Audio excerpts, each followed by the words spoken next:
Greetings once again. I'm scientist John Morris Pendleton, and today we're going to have a conference that I never had before. I never gave it for a number of years that I was giving these creation science talks. It's a conference that's grown out of a necessity that people want answers to this question, and that's about UFOs. What can we know about them? And what does the Bible have to say about them? What's really true and what's just a lot of fanciful thinking? Now, if you need a little help to remember where is that place that I live in Mexico, let me give you another little help. It was in August 12th of 1883 that the first ever taken photograph of a UFO occurred.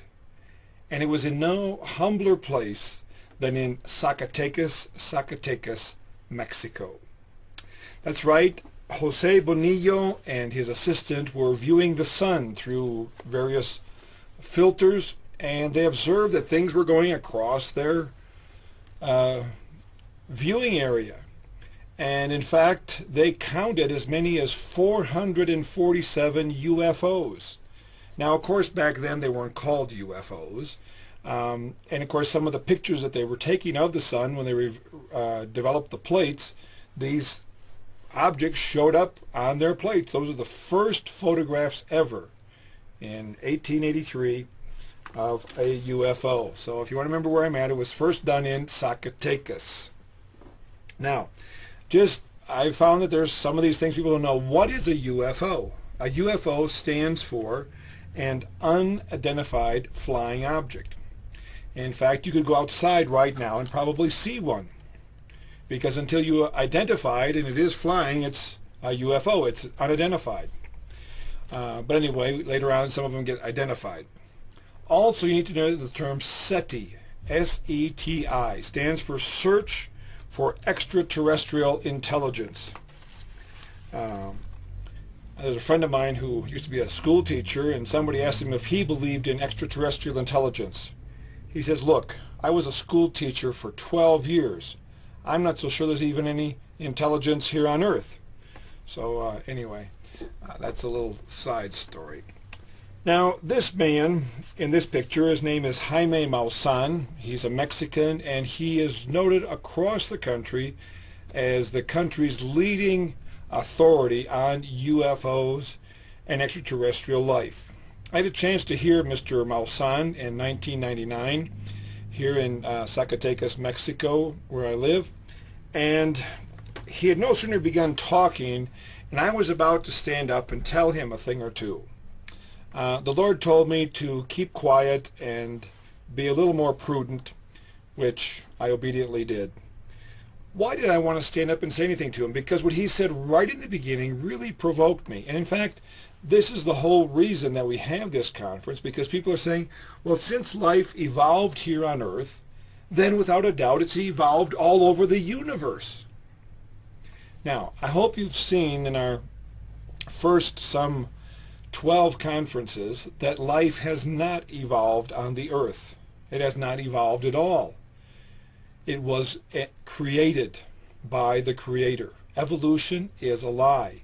And just remember that offer we showed you earlier of $250,000, anyone that can give empirical scientific evidence for macroevolution. Our associate still has his money. All he can do is draw interest on it in the bank, because nobody brings forth the evidence, because there is not any. Macroevolution is a belief, nothing more. It is not science. Evolution has never been observed. Microevolution doesn't count. That's just variety amongst a species. Now, why is this theme so important? Well, you get magazine articles like this one. It says, Universal Religion of the 21st Century, UFOs. And see, man has always wanted to believe in something. He always wants a helping hand to get through things. And a lot of times man does not want God to help him, because God says, be you holy as I am holy. We don't like to be told, man does not like to be told, that he has to give up his sins in order to come to God. He doesn't like to do that. He doesn't want to be forgiven and changed. He wants God's help, but he wants to continue in his sinful way of doing many different things. And so UFOs, extraterrestrial life and beings, is a good alternative because they might give us a help, people say, and they don't require us to change our lifestyle as we like it. Some of you may have heard of Roswell, New Mexico. It's a place where in 1947 there were as many as 3 different extraterrestrial spacecraft that crashed in the fields around Roswell. I had a chance to visit Roswell a couple of years ago and went through their extensive museum all about the Roswell incident of these extraterrestrial spacecraft crashing in the area and extraterrestrial beings having been autopsied, buried, and things of that nature. Now, I paid $2 to go in their little museum there that gave me a Walkman, which guided me through the different display areas. I read everything. I listened to the tape. I took probably a lot more time than most people take. The tape only lasted about an hour. I was there over 2 hours. I took some photographs. One was this particular one, which is one of the being. This is one right in the beginning where it's just a piece of plastic, okay, of what some people claim to have seen of these extraterrestrial beings. In fact, in that whole museum, I didn't see a physical thing of any of these crashed spacecraft or anything. There were some testimonies there of people, testimonies that came forth 30, 40, 50 years later. I asked myself, now why did these people make testimonies at the time? And there's stories of what happened. A lot of interest. It's good industry for Roswell, otherwise it wouldn't even be on the, people even know what's on the map. Here's a photograph that I got recently. This is supposed to be a skull that they found in one of the fields there of Roswell. Can we go see it? No, no, no. They wouldn't let you see it. They're afraid that the government will come and take it away from them, so they say. Now, I don't know if it's real or not. Looks like a pretty good makeover from some plaster of Paris and maybe some computer imaging, but anyway, it's there. There's the interest. That's the point we want to get at. There's an interest in extraterrestrial life, in UFOs. That we cannot deny. Probably a good starting point would be this particular article that in the year 1900, the beginning of that century, the French Academy of Science offered a prize of 100,000 francs to the first person to make contact with an alien civilization. Obviously, you had to have some good evidence, so long as the alien was not from Mars.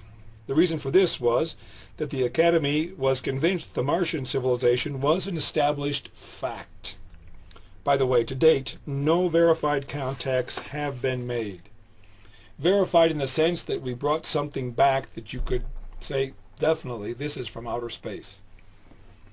Now, the SETI program, the search for extraterrestrial intelligence, has been in existence now for over 30-some years, and what they're trying to do is find clear evidence of life out there beyond our planet Earth. One of the things is they have a number of radio telescopes. These radio telescopes, what they do, instead of looking for images, they're listening for signals. They're listening for some ordered signal coming from outer space. And in fact, it was about 35 years ago that one day they got a signal. And it went something like, zzz, zzz, zzz, zzz, zzz, zzz.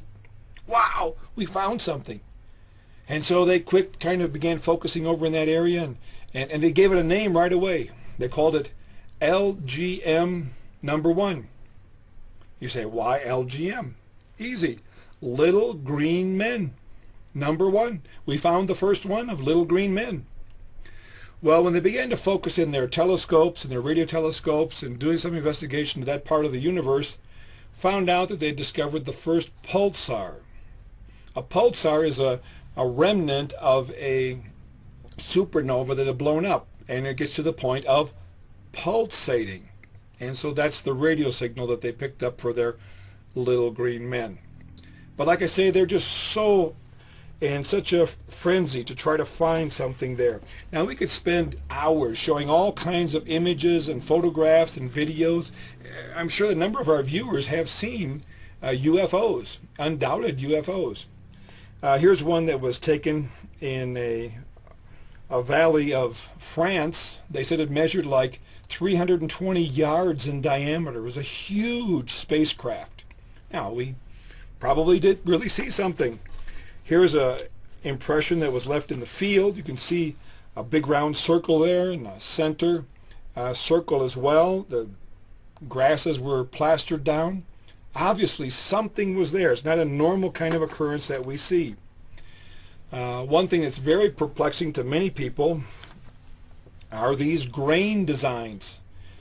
Fields of standing grain of wheat, barley, oats are plastered down, and the images can be seen from the sky. The problem is that these are found now in some 15, I think even 25 different countries of the world have these. Now, there's some people that have come forward and said, oh, no, we did it. We have these little boards and rope on it. We just kind of jump around in there and we make these. Well, the amazing thing is the precision in which these are made. These people are never caught in the act, and they tend to appear from one day to the next. And oftentimes there's a number of UFO sightings, and then these figures appear in the different grain fields. On the level of the grain field, you can see here the grains that are plastered down, the grains that are still standing. One report was they did a testing of the plastered down grains, the still standing grains, and there seemed to be a difference in the amount of magnetic field properties that the different grains had, if they were plastered down or still standing. Coming into the plastered grain field also, they did some special testings for magnetism and found that there was a greater concentration. Obviously, something is happening, something is occurring there. Well, we could talk about many occurrences. I think really probably the starting point was in 1947, after World War II. There was a man flying a small plane in the state of Washington, and he observed along the mountain range there that several, I think it was 4 or 6 things went flying by at extremely fast rate, and having the mountains as sort of a backdrop and a way to gauge their speed, he says they were going very fast and they looked like flying saucers. And his statement has stuck. That's what they've been called since then, is the flying saucers. Now, that we could go into a lot of photographs and videos and testimonies. I think one of the most documented ones is what occurred in 1952. The White House, as you can imagine or should imagine, is the most protected place in the whole United States because that's where the president lives. In 1952, there was an alert that went to the military base of objects that were flying over or near the White House. Jets were dispatched from the military base to go check out who were these flying objects. Now remember, the radar at the base saw these objects as well as the jets on their radar screen. The jet pilots saw these objects on their radar screen, and as they got closer, could see them with their own eyes. And these objects saw these jets coming in, pew, they were gone. Well, since there was no more need there, and even the base could not see these objects flying anymore, the jets were ordered back to the base. Well, then as soon as we got to the base, and here are these objects again flying over the White House, and so the jets go back out again. And for about 6 hours, they played a game of cat and mouse. Finally, apparently, the UFOs got tired of it and disappeared at an extremely fast rate of speed. And that was the end of it. But bear in mind, the radar at the military base saw them on their radar. The pilots saw them on their radar. They saw them with their own eyes. And everybody on the ground was watching this whole thing carry on as well. Something is out there. What is it? Now let's take a look at 8 possibilities to try to explain what are these UFOs. Now, one of the things is, first of all, these 8 possibilities have been, after a number of these have been identified. It's been a different kind of aircraft,